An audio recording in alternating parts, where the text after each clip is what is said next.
G'day, Chiefs. Welcome to the Inner Chief Podcast, episode 392 on value creation and protection. Now, Chiefs, this is a little bit of an insight into what we cover in the mini MBA in high performing teams. So, Chief, if you want to get involved with that, go to chiefmaker.com/mini MBA. Now, this video, if you want to see what I'm talking about throughout, you can also watch it on YouTube and then you'll see all the slides in detail. Chief, this episode actually gets into a fair amount of detail. So if you want to skip forward at any point to the kind of organization you work for, feel free to. Just don't miss the beginning because we talk all about why it's so important to understand what value creation and protection is all about. Today's topic is the executive's guide to value creation and protection. In this modern world, Chiefs, I really truly believe that this topic is so important and we are so distracted at times from the actual core role of the chief. That is to create value, to protect value, depending on the kind of organization you work for. I met a client once who was the chief operating officer for a pretty sizable kind of early learning childcare centre business. They had about, 70 or 80 centres. She had come from a listed company doing very similar things with much larger company and was now in a private equity backed, mid-sized kind of childcare business. We met over a coffee one morning. She hadn't been long in the role and I said to her, hey, what is the investment thesis? Like, what is your job here? Have the private equity partners asked you to go from 80 to 200 centres or 80 to 100 centres or 80 to 150? Because generally in the private equity space, you have 3 to 5 years to hit that kind of target. It's a part of what they're trying to do to create a lot more value, to create something that they could then on-sell. Now, she didn't know the answer to that at that point. She said, I'm not 100% sure. And I said, hey, listen, you need to go back and find that out from the PE partners. You absolutely need to be across what you're building for them because going from 80 to 100 centres in 3 to 5 years is completely different to going from 80 to 200 centres in 3 to 5 years. Understanding what the value creation number is, understanding what your sort of numerical North Star, so to speak, what is the outcome, the value you're creating is so, so important. And here's what's most interesting. It's very different across a whole range of sectors. We see this all the time on our mini MBA and leading high performance teams. People from government agencies, not-for-profit, listed companies, private equity, privately owned businesses, all these different kinds of organizations. And we come together at one point, we talk about epic goals, we talk about vision. And what's really important is that so many leaders don't really understand exactly what it is they're trying to deliver for the organization they work for.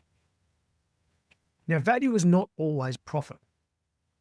Value is the outcome the organization is designed, funded, trusted, or judged to produce. In one context, it might be shareholder return, it might be service reliability, it might be public outcomes, it could be mission impact. And the more closely your own track record aligns to that, the more valuable you become. And Chief, if you don't know what the organizational value prop is or what you're trying to create or protect, then how on earth can you be delivering value to the organization you work for, building your track record and working as a true chief?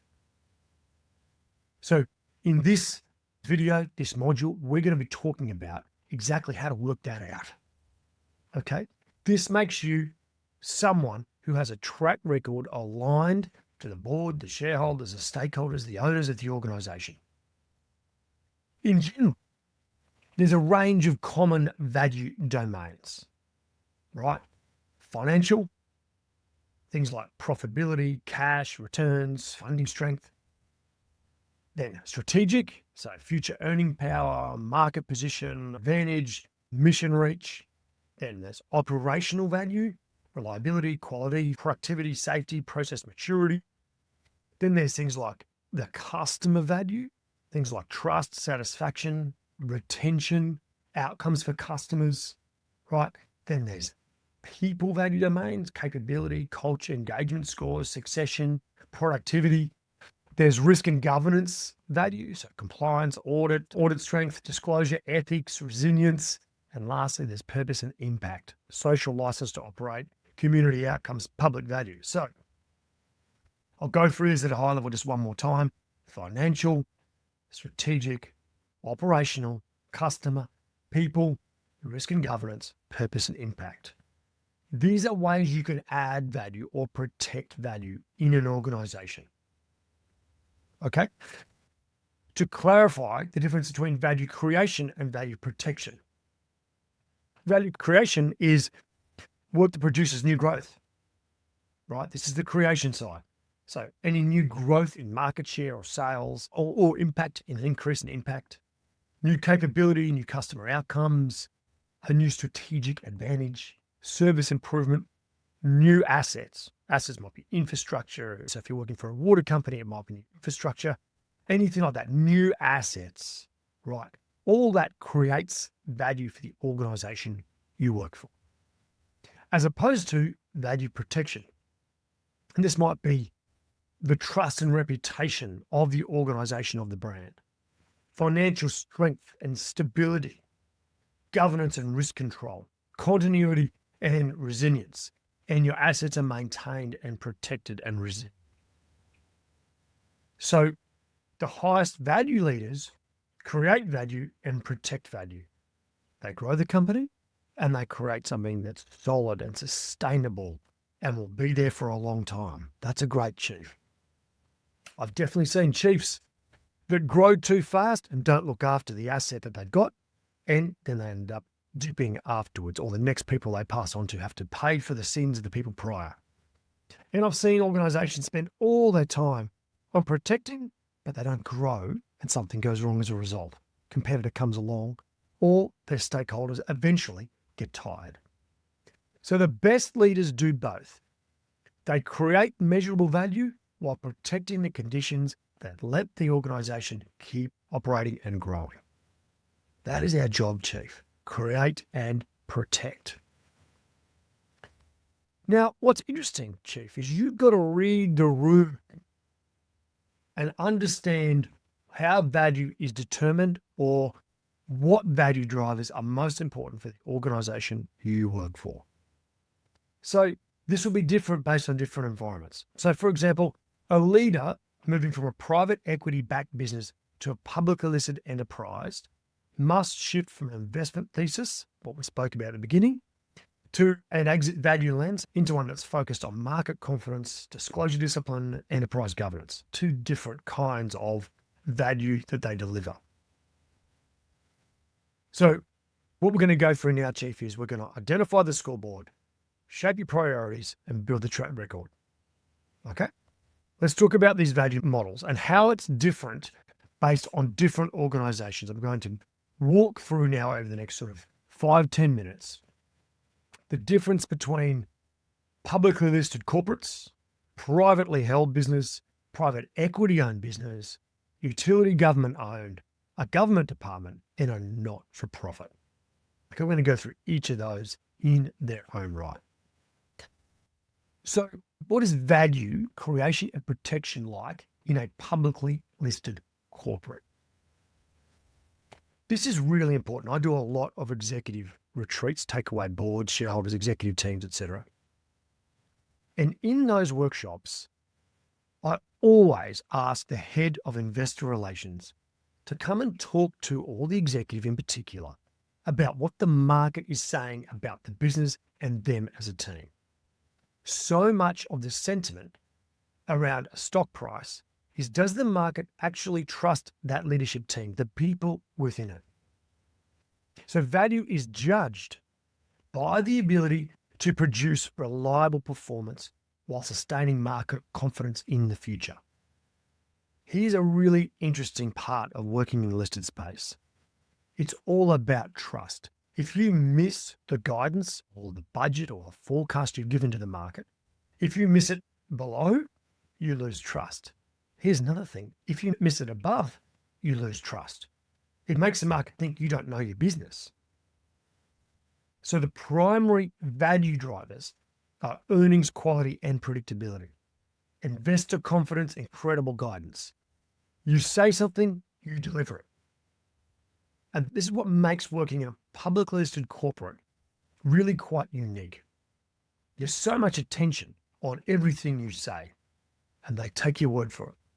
And every time you don't hit the numbers or the guidance you've said, the market starts to just erode a little bit of trust. So primary value drivers, earnings quality and predictability, investor confidence and credible guidance, disciplined capital allocation, governance, disclosure and risk control, a really good strategic growth narrative and customer strength. They want to know the story about value.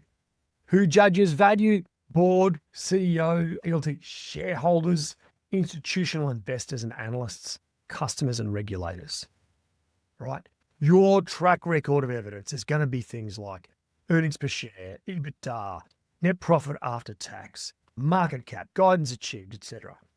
So in a publicly listed space, that is the role of the chief. Much more about that kind of value. If chief, we go to what is a privately held business. Now, this is different where we have maybe a family owns it. This is not private equity where you have a consortium of people giving you capital. This is someone or a family or a group of very private people own the organization you work for independently. There's no public announcement about results. All that is very private. So value is judged by alignment to owner objectives. And these might vary dramatically, right? So your owner objectives, you've got to be across what those objectives are. Normally, this is strong cash generation, customer durability, and resilience beyond key individuals. It's not always the case, okay? But they're the main ones, okay? The primary value drivers, profitability and cash strength, owner preferences and long-term control, customer loyalty and reputation, professional systems and operating discipline, succession and reduced key person dependency. That last one in particular depends on the stage of growth. You will often find in privately held business, it's run by an entrepreneur or a founder, and they actually are less concerned about that. They want to maintain a lot of control over the organization. You'll often find that. Privately held businesses generally have a little bit more control with owners dipping in, particularly if they're still the CEO kind of role. And so you have to be really across their objectives and deliver for that, okay? Who judges value? Owners. The founders or the family that own it, right? That's it. Of course, you have boards, advisors, CEOs, lenders, etc. But really, the key person or people are the founders or the family that own it. So you're looking at, once again, EBITDA, NPAT, free cash flow, working capital, distributions to owners, things like this, amount of debt, how much it costs to service debt. This is really important to understand if you're in that privately held business. Okay, now we're going to go to private equity owned business.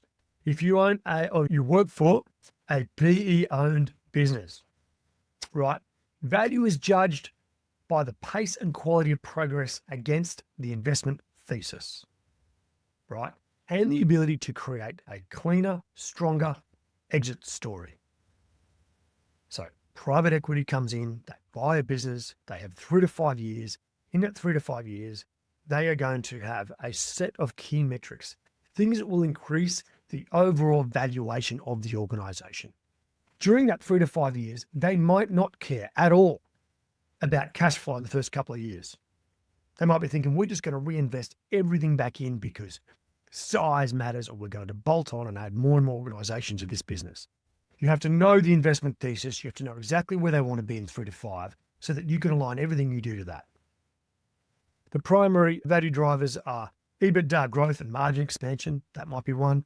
Cash conversion, working capital discipline, scalable systems and management depth. That means sustainable business, one that's easy to sell. Risk reduction, operational control, exit readiness, buyer confidence. It also might be market share, market growth, all this kind of stuff. Okay. So we're talking EBITDA margin, cash conversion, once again, synergy capture, M&A, staff churn, recurring revenue. These are really important, but To be honest, everything is written in the investment thesis. So go to that. Okay. Now, let's shift to out of the private sector into the public sector. So a utility or government-owned corporation. Chiefs, this is all about a dual mandate of commercial discipline and reliable public service delivery. You are delivering a critical service to the community, and it has to be done with good commercial discipline, and you have to do it in a way that is delivered well, it's safe, and it's trustworthy. Great communities and cultures, they love to trust the government and the government services that are delivered. And when that sort of trust is gone and that trust is eroded, we have big problems. So that's your job, is to create and look at the primary value drivers here: service, reliability, and safety, asset stewardship and life cycle performance, affordability and financial sustainability, regulatory confidence and compliance, public trust and major project delivery, and more commercialization of assets. Who judges the value? Government shareholder, the board, the minister or shareholding department, the regulator, customer and citizens, community and the media. This last one around community and media is big because in a private equity space or privately owned business, the community and media very often play a small role. Very important in this utility or government-owned corp. Okay? So track record or evidence is all service reliability, outages, safety, compliance, asset condition, CapEx, delivery, things like this. So utility or government-owned corp as opposed to a government department. Okay? In this situation, this could be Department of Education, it could be the tax office, it could be Department of Communities, it could be anything, right? So value in this environment is judged by the fair, effective, and transparent delivery of public outcomes in line with legislation, policy intent, and ministerial priorities. Are you delivering the core services, transparent, fair, effective, as much as possible? We want public outcomes and policy delivery, equity, access and service quality, stewardship of public money, governance, audit and risk maturity, and ministerial confidence and system collaboration. Who judges value? The minister, the Secretary Director General, Cabinet, central agencies, Parliament, auditors, citizens, media, and partner agencies. Our track record is outcome indicators, service timelines, things like audit results, complaints, good policy. This is a really different kind of space to anything that's in the sort of profit-making business. Okay? And that brings us to our last one, which is not-for-profit, is our charitable space, and one that anyone's ever been on our mini MBA will know we always have not-for-profits here because we have a scholarship program for not-for-profits. So Chiefs, value is judged by the mission impact, delivered sustainably while maintaining the trust of beneficiaries, funders, donors, volunteers, and community. So we deliver the services, all the cause that we serve, we deliver those, and we maintain trust in everyone around this. If you think about the best not-for-profits, they have a lot of trust. People go to them. A lot of them have been around a long time. So the primary value drivers are measurable mission and beneficiary outcomes, donor, funder, and community trust, financial sustainability and revenue diversity, governance, reputation, and ethical strength, volunteer staff engagement, and efficient delivery. Your ability to deliver those things to the organisation you work for is really important for creating a high-value not-for-profit. In this day and age, in most parts of the world, the compliance responsibility of true not-for-profits as a charitable kind of status is very hard to achieve. It's more and more difficult. So particularly that governance, reputation, ethical strength is important. Okay, who judges value? The beneficiaries, the community, the board, the CEOs, the donors and the funders, in particular government grant bodies, volunteers, staff and public. And the track record, lives impacted, outcomes achieved, return on investment, grant renewal, donor retention. These are the track record to say, hey, we're doing a great job here. So Chiefs, know your scoreboard. Know your numerical North Star. How does your organization define value? If you can't do that, how on earth are you serving the board, the shareholders, the beneficiaries, the people that you work for, the people that actually employed you? This is such an important piece. Define the value in your context, the organization you work for. Create it, protect it, and prove it with a track record. All right, Chiefs, as always, remember, stay epic.